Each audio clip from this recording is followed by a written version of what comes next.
Catamaran, planche à voile, wakeboard, la base nautique de Bombane est un véritable lieu de détente. Sportif ou pas, jeune ou moins jeune, le lac d'Ourtin est une destination de choix.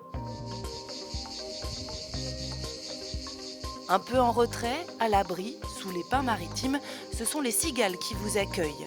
Un séjour en pleine immersion.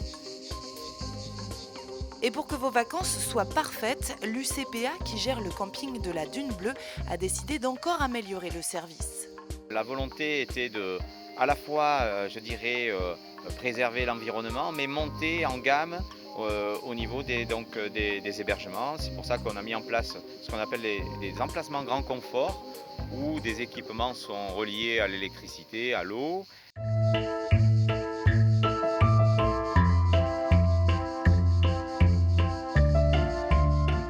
Des cabanes de résiniers et des lodges sont installées. Mais avant cela, il a fallu mettre en place tous les réseaux. L'UCPA a donc choisi de faire appel à l'entreprise Dubreuil, qui travaille depuis plus de 20 ans avec des centres de vacances notamment.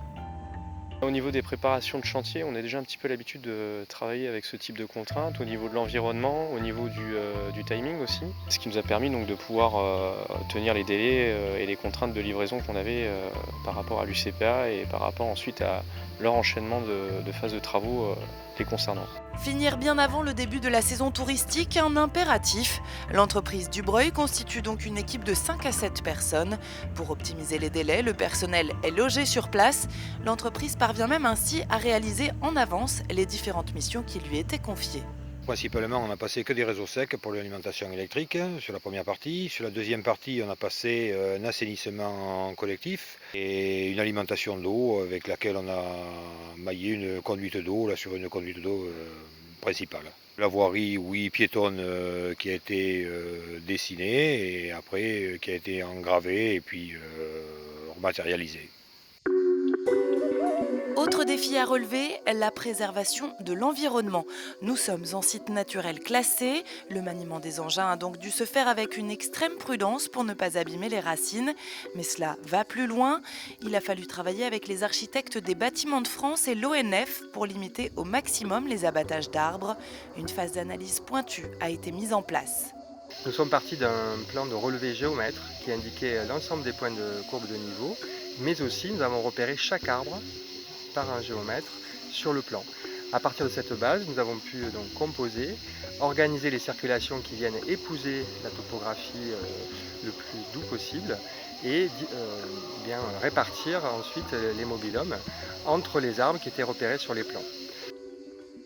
Ainsi, seuls 8 arbres ont dû être abattus au lieu de 35 initialement, un effort qui permet à l'ensemble de s'intégrer parfaitement au cadre.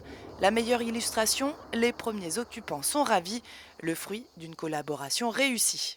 On est content d'avoir pu faire cette collaboration avec l'UCPA et d'avoir remporté donc ce marché. Et on espère pouvoir continuer cette collaboration dans le futur avec l'UCPA. Moi, j'ai trouvé dans ces entreprises des partenaires à l'écoute. Je suis satisfait du travail, satisfait des échanges qu'il y a pu avoir. Aujourd'hui, il y a un vrai travail, la main dans la main. Un travail main dans la main qui a de l'avenir. Le chantier doit se poursuivre pour une seconde phase, en attendant de nouveaux projets.